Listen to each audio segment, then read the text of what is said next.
The YieldMax ETFs have been all the hype as of lately in the dividend investing community, and for good reason. They offer insane distribution rates that are honestly pretty far above any other dividend-paying stock or ETF across the entire markets. Now, by YieldMax utilizing somewhat of a common cover call writing strategy, but in their case they use a synthetic cover call strategy on super high beta names like Tesla, Coin, and others. Investors like myself are receiving massive dividends monthly, but unfortunately along with these super massive high yields also comes along some high risk. Now in this video, we're going to be doing a deep dive into the TSLY YieldMax Option Income ETF. And with this, I want to give a basic rundown on how this ETF works, some of the potential risks associated with this ETF, and then towards the end of this video, I'm going to share the exact method that I've been using to hedge against one of the main risks associated with buying into any of these YieldMax ETFs, which can definitely help some of you in the long run. Now, if you're interested in TSLY and learning how to hedge against some of the main risks associated with it, make sure to please stick around, drop a like down below, and let's get right into it.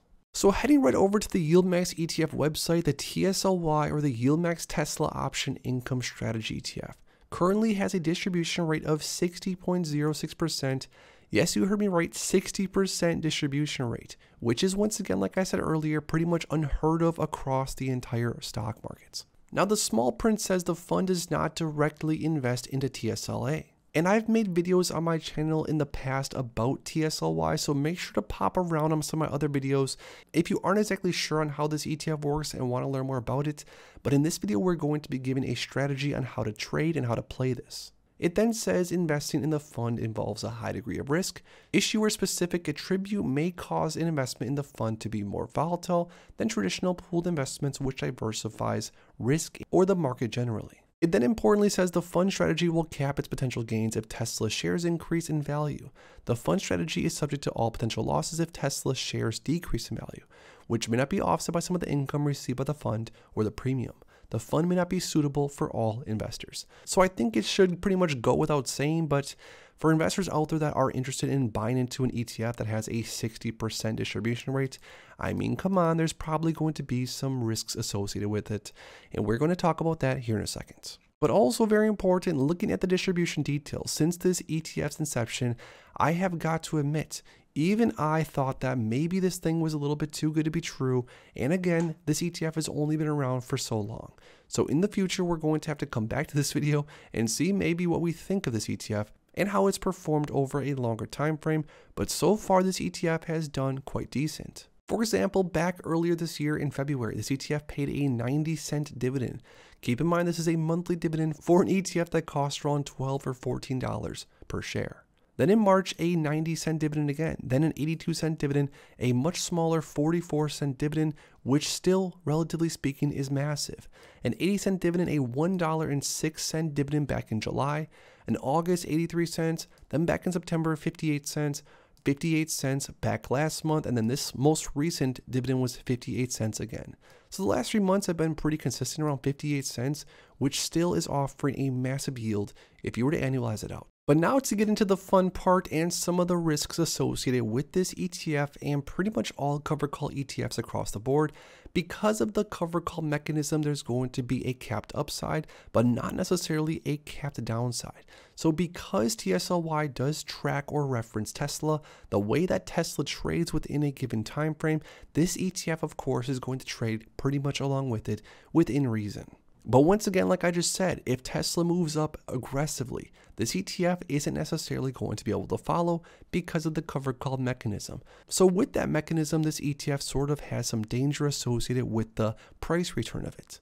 Considering that just over the last year-to-date performance, this ETF is down 13.1%, and on the max time frame, just since basically this time last year, this ETF is down 46.52%. So a lot of investors are saying, what in the world? What is going on here? In the last year where Tesla, the reference underlying stock, is up 25.28%, some investors are wondering why in the world is TSLY in the red? Now, a few things here. For one, like I just said, because of the cover call mechanism, that's a majority of the reason on why TSLY is trading the way it is as far as price return goes. But a lot of investors that bought into TSLY, even if they lost some value on the actual price of the ETF, aren't necessarily down and have not necessarily lost money. And this is of course because of the massive dividends that TSLY pays on a monthly basis, or at least has so far historically. But to be completely fair, if we would have bought $10,000 of TSLY back in 2022, November 23rd, when the fund started trading, it was trading at around $20.04 per share. Now, as of recently, around $11.67.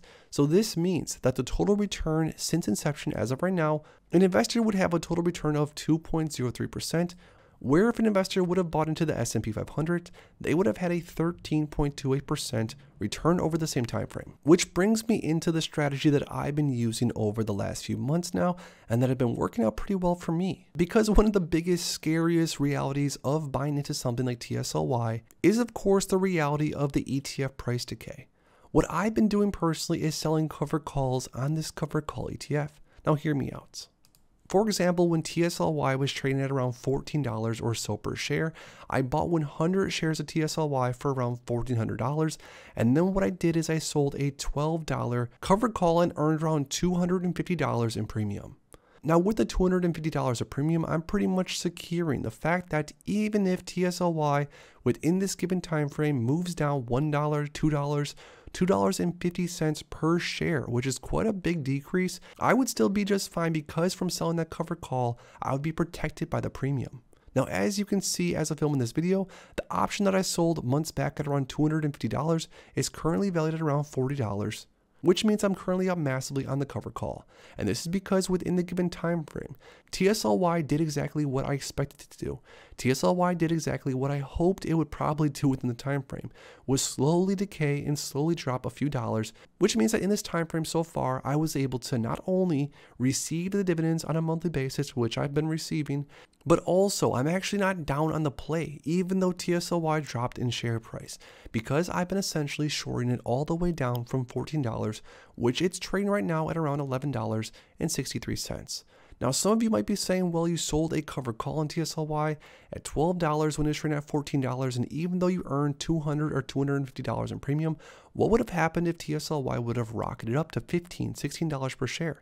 I would have then been forced to sell my shares at pretty much close to a break even or a small amount of profit, and then move along with my life, which honestly is not the worst case scenario. But with utilizing some of these higher yielding covered call ETFs like TSLY or even Coney, you should definitely look into selling covered calls on the covered call ETFs if you are more of a risk averse investor and want to protect your capital a little bit further. But when it comes to TSLY and all the YieldMax ETFs, I want to hear from you guys down below. Are you personally still buying some of these YieldMax ETFs and holding them in your portfolio? And if so, let me know the names in the comments. If you enjoyed this video, make sure to please drop a like on it and subscribe for more future content like this. Thanks as always for stopping by, and if you are interested in investing, make sure to check out these recent videos I posted right here.